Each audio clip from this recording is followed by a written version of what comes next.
आप सभी को नमस्कार। मेरा देश बदल रहा है।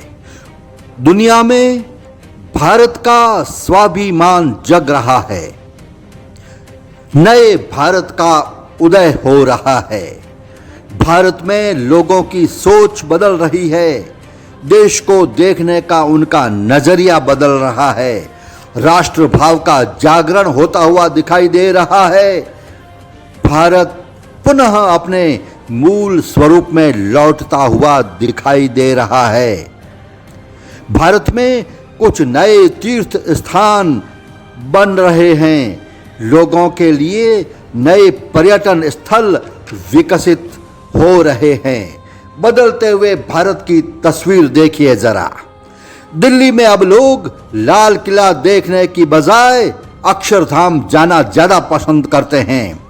लोग अब कुतुब मीनार की जगह नेशनल वॉर मेमोरियल जाकर हमारे बलिदानी सैनिकों को नमन करते हैं। वीर मां भारती के सपूतों को सारा भारत नमन करता है नेशनल वॉर मेमोरियल में आकर। ऐसे दर्शकों की संख्या प्रतिवर्ष 4.5 करोड़ से अधिक है। गुजरात में अब लोग लौह पुरुष सरदार वल्लभ भाई पटेल की विश्व की सबसे ऊंची प्रतिमा स्टैच्यू ऑफ यूनिटी को देखने के लिए जाते हैं।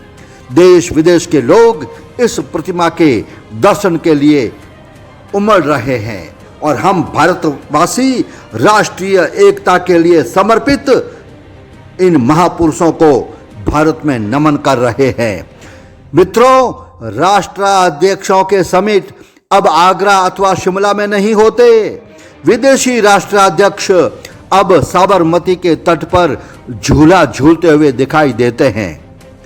काशी विश्वनाथ में मां गंगा की आरती करते हुए दिखाई दे रहे हैं। महाबलीपुरम में कृष्णा बटरबॉल के नीचे बैठकर वार्ताएं करते हुए दिखाई दे रहे हैं। उत्तर प्रदेश में लोग अब ताजमहल देखने नहीं जाते। वे अयोध्या धाम में प्रभु श्री राम और काशी में बाबा विश्वनाथ का दर्शन करने के लिए आ रहे हैं। पर्यटन मंत्रालय के आंकड़ों के अनुसार काशी विश्वनाथ मंदिर की यात्रा करने वाले श्रद्धालुओं की संख्या 7 करोड़ से अधिक है। काशी विश्वनाथ मंदिर तो इतिहास से भी पुराना तीर्थ स्थान है।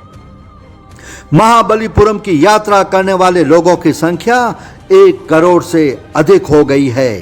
तिरुपति मंदिर दर्शन करने के लिए 80 लाख श्रद्धालु प्रतिवर्ष पहुंचते हैं। उत्तराखंड के पवित्र केदारनाथ धाम के जहां प्रतिवर्ष 5 लाख शिव भक्त दर्शन करने के लिए आते थे, इस बार यह संख्या 33 लाख से अधिक हो गई है। हरिद्वार में मां गंगा की गोद में अवगाहन करने वालों की संख्या 5 करोड़ से अधिक है, जो बिना किसी निमंत्रण के हरिद्वार में आकर गंगा स्नान करने, भारत की एकता का परिचय देने के लिए पहुंचते हैं। सारी दुनिया के लिए आश्चर्य का विषय है। कश्मीर में मां वैष्णो देवी का दर्शन करने वाले श्रद्धालुओं की संख्या प्रतिवर्ष 80 लाख है। देश में 52 शक्तिपीठों तथा 12 ज्योतिर्लिंगों के प्रति हमारी श्रद्धा और आस्था बढ़ रही है।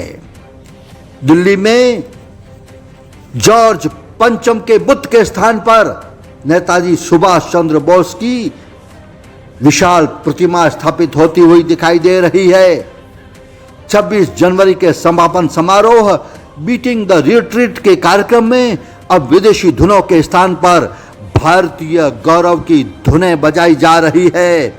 स्कॉटिश चर्च की धुन एबाइड विद मी अर्थात मेरे साथ जुड़ो के स्थान पर सुर कोकिला लता मंगेशकर का अमर गान ए मेरे वतन के लोगों बजाया जा रहा है। देशवासियों के मानक और प्राथमिकताएं बदल रही है। हम अपने प्राचीन मान बिंदुओं की ओर लौट रहे हैं। भीतर ही भीतर हो रहे इन परिवर्तनों से भारत की आत्मा का पुनर्जागरण होता हुआ दिखाई दे रहा है। अब भारत करवट लेता हुआ दिखाई दे रहा है। अब भारत जागृत हो रहा है। आधुनिक जीवन शैली वाला भारत पुनः अपनी जड़ों की ओर लौटता हुआ दिखाई दे रहा है। यह बदलता हुआ भारत है, यह तेजोमय भारत है, यह अतुल्य भारत है, यह इनक्रेडिबल भारत है। हम विश्व गुरु ही हैं। यह सिंह गर्जना करना अभी शेष है। चारों तरफ सकारात्मक दृष्टि से देखिए, सब बिगड़ ही नहीं रहा है, बहुत कुछ बदल रहा है, बहुत कुछ सुधर रहा है। बदलता हुआ भारत हम देख रहे हैं, विश्व गुरु भारत। हम आने वाली पीढ़ियों को, अपनी पीढ़ियों को दे करके जाएंगे। स्वाधीनता के 75वें वर्ष में हमारा यही संकल्प है और यही मेरे सपनों का भारत है। बहुत बहुत शुभकामनाएं।